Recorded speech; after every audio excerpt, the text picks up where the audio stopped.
Qui se souvient de l'année 2017 et l'élection du plus jeune président au monde à la tête de la France? 39 ans seulement, une énergie, une fraîcheur qui avait emballé beaucoup de jeunes gens à l'époque.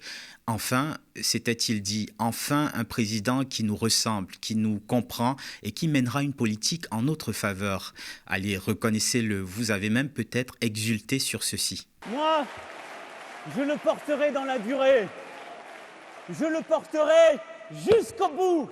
Mais maintenant, votre responsabilité, c'est d'aller partout en France pour le porter et pour gagner.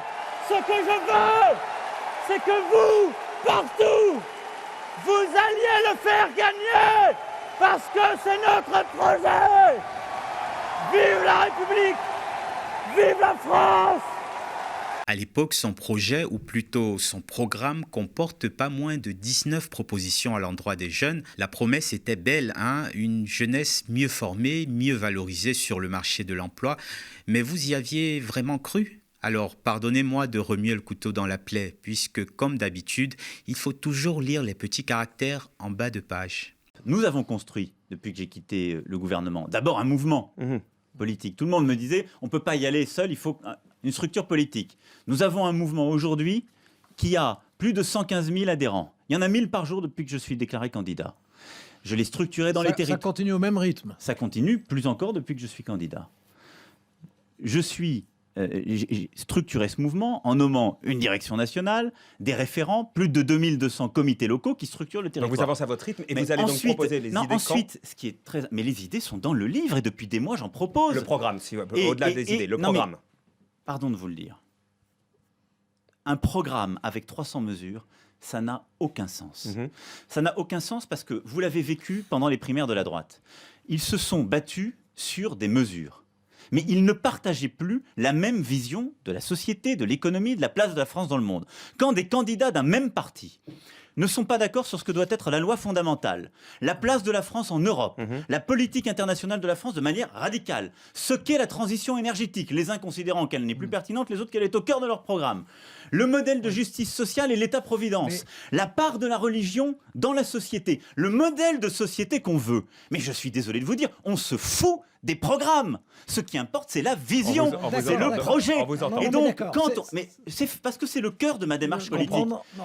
Quand on n'a plus le même projet politique, on n'est plus dans le même parti. Et donc, je le dis, c'est pour ça que j'ai voulu faire ce travail pendant des mois et que ce livret-là et que c'est le préalable à tout. Si vous n'avez pas la même vision, le même projet, le programme est une espèce de mécano qui se décompose. 6 ans plus tard, on se dit qu'être jeune lors des quinquennats d'Emmanuel Macron, c'est quand même une belle galère. On démarre la vie étudiante avec les interminables tracasseries de Parcoursup.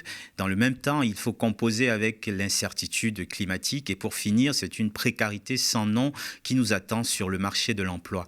De ce dernier point, il sera particulièrement question dans notre bulletin d'infos, puisque de nouveaux chiffres viennent entacher le bilan du président des jeunes. On en parle tout de suite.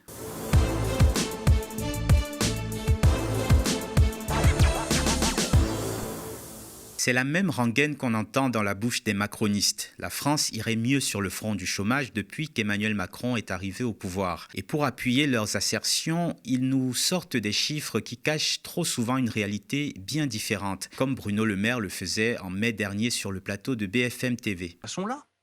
La croissance de la France est solide. Les résultats économiques depuis 6 ans sont de très bons résultats économiques. Nous avons créé plus d'1,2 million d'emplois au cours des 6 dernières années. Nous avons un niveau de croissance qui se tient malgré la crise. Vous avez un taux de chômage des jeunes qui était de 25%. Il est tombé aux alentours de 16%. Pourtant, quand on y regarde de plus près, la politique d'Emmanuel Macron envers les jeunes fait des dégâts. Et c'est l'URSSAF qui le dit dans sa dernière étude. D'après cette étude, même si le chômage des jeunes est en baisse constante, cette population est maintenant surreprésentée dans les emplois précaires.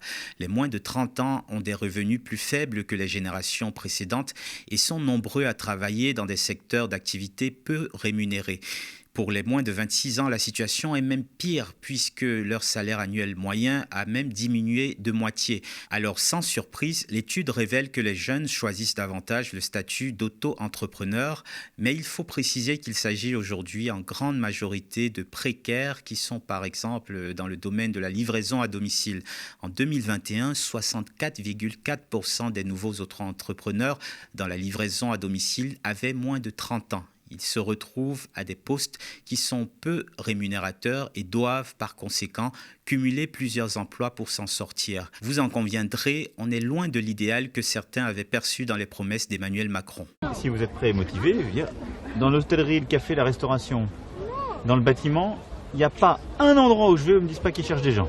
Hôtel, café, restaurant, je traverse la rue, je vous en trouve, ils veulent simplement des gens qui sont prêts à travailler. D'accord, Monsieur le Président, il suffit de traverser la rue pour trouver un emploi. Mais quel emploi, quel revenu précaire, sans considération et quelle évolution possible? La réalité, c'est qu'un plafond de verre social est de plus en plus présent pour les gens qui ne sont rien, dixit une autre petite phrase de Jupiter. Et comme souvent avec la Macronie, on fait mine de proposer des pseudo-solutions qui ne sont au final que de l'enfumage.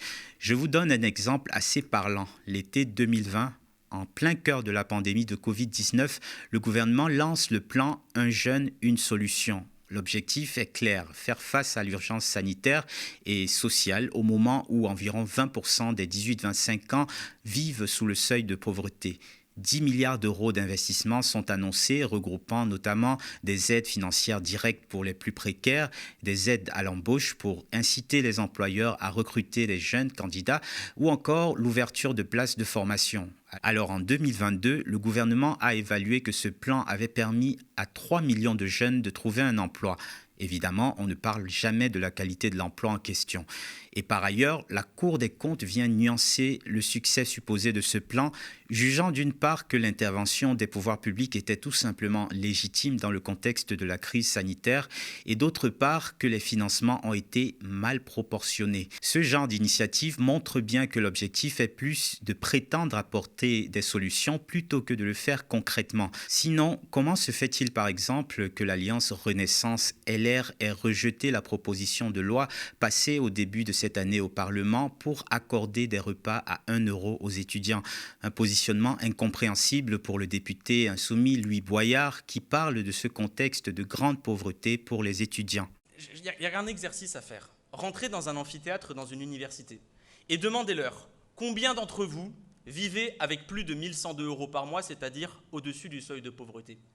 Et là, chaque étudiant va se rendre compte que toutes et tous vivent sous le seuil de pauvreté, qu'il est institutionnalisé en France, que quand vous faites des études, vous les ferez en étant pauvre. Et à l'époque, vous n'aviez pas autant d'étudiants. Aujourd'hui, on est à près de 3 millions d'étudiants. Ce qui fait que vous avez déjà une sélection qui commence à s'opérer en fonction des moyens que chacune et chacun peut avoir. Grande frustration lorsque vous avez quelqu'un qui arrive pour son partiel, qui a dû travailler pendant ses études et qui se retrouve à côté d'un étudiant qui a eu la chance de ne pas avoir à travailler. Et du coup, la personne se pose la question.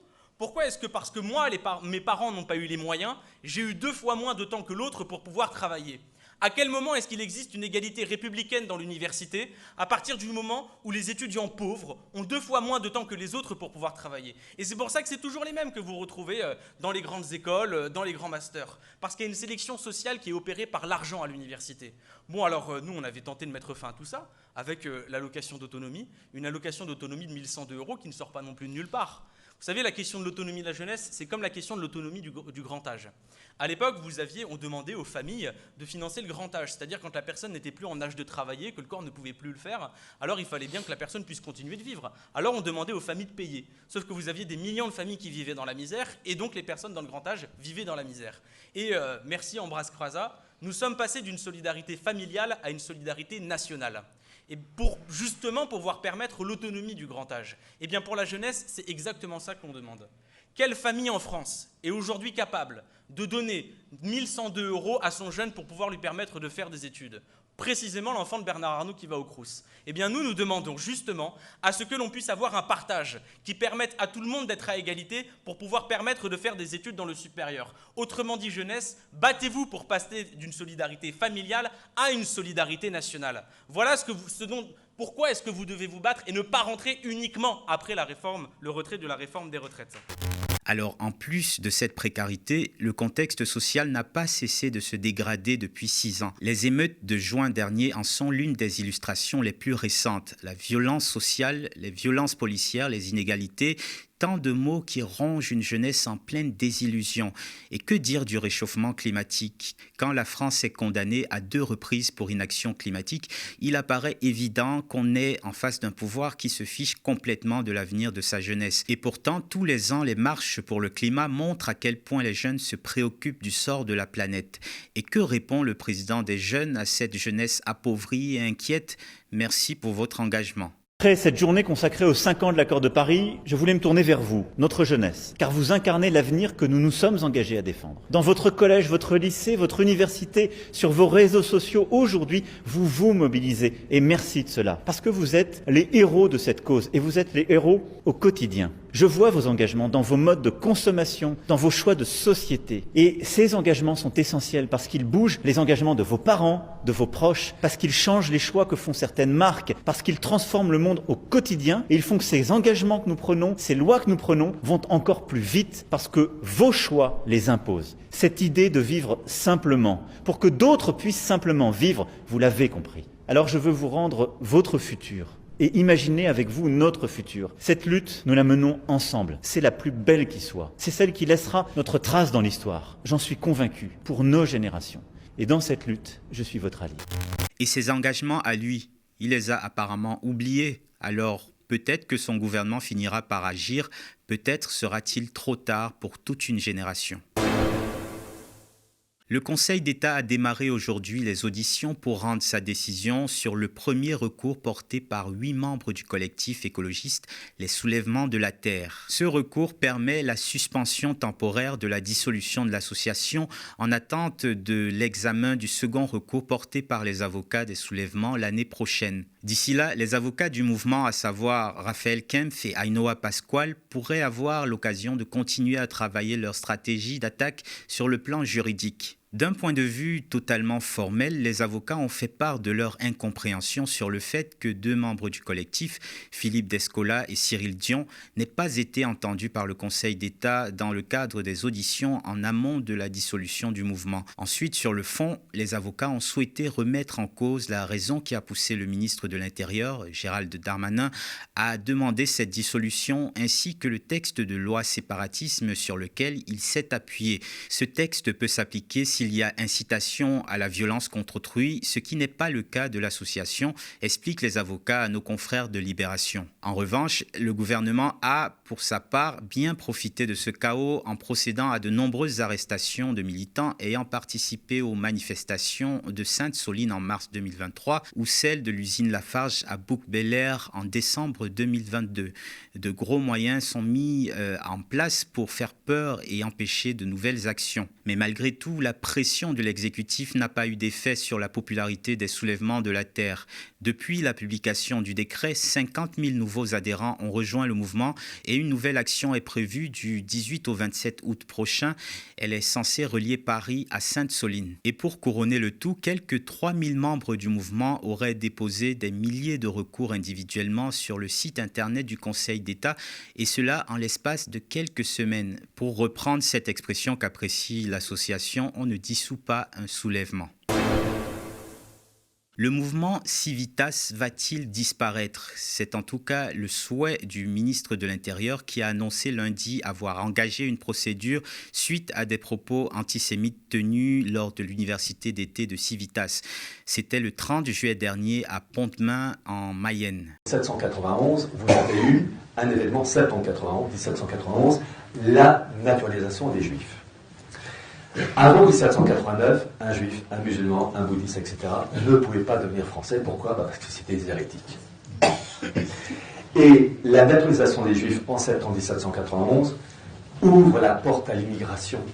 Parce qu'à partir du moment où vous donnez la nationalité française aux juifs, tôt ou tard, on ne pouvait pas la refuser aux bouddhistes, on ne pouvait pas la refuser aux musulmans, etc. Lorsqu'Éric Zemmour critique avec justesse l'invasion migratoire, il oublie de dire quand même que ce sont ces co-religionnaires qui ont ouvert les portes de l'immigration. Et évidemment, si on rétablit les lois de catholicité, et qu'on fait du catholicisme traditionnel religion d'État, Peut-être faudrait-il retrouver la situation d'avant 1789. On vient d'entendre l'essayiste Pierre Hillard, adepte des théories complotistes et pour qui l'accession des Juifs à la nationalité française pendant la Révolution a ouvert les portes à l'immigration. Il suggère de retrouver la situation d'avant 1789, autrement dit de déchoir les Juifs de leur citoyenneté. Le ministre de l'Intérieur, qui a condamné, je cite, des propos ignominieux, a également saisi le procureur de la République. Plus tôt dans la journée, la chef de file des députés insoumis, Mathilde Panot, a diffusé une lettre adressée au procureur de la République de Paris pour l'informer de propos diffamatoires publics qui mobilisent de fausses informations dans le but de stigmatiser et porter atteinte à des Français au motif de leur religion. L'association Civitas, créée en 1999, est proche de l'extrême droite catholique. Elle est éligible au financement des partis politiques depuis 2016. Le mouvement qui a soutenu la candidature d'Éric Zemmour à l'élection présidentielle de 2022 a organisé plusieurs actions controversées. C'est ainsi que le 13 mai dernier, plusieurs dizaines de manifestants proches de l'organisation intégriste ont empêché la tenue d'un concert jugé profanatoire dans une église à Carnac.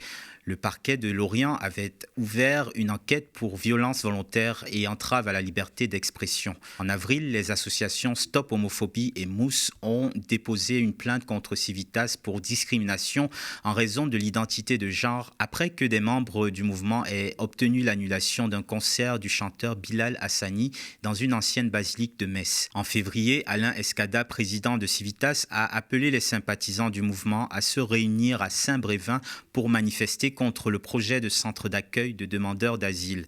Sollicité par nos confrères du Monde, le ministre de l'Intérieur confirme que l'instruction est toujours en cours, confiée à la Direction des libertés publiques et des affaires juridiques avant qu'un courrier ne soit transmis à Civitas dans les prochaines semaines, dit-il, listant les griefs justifiant une dissolution.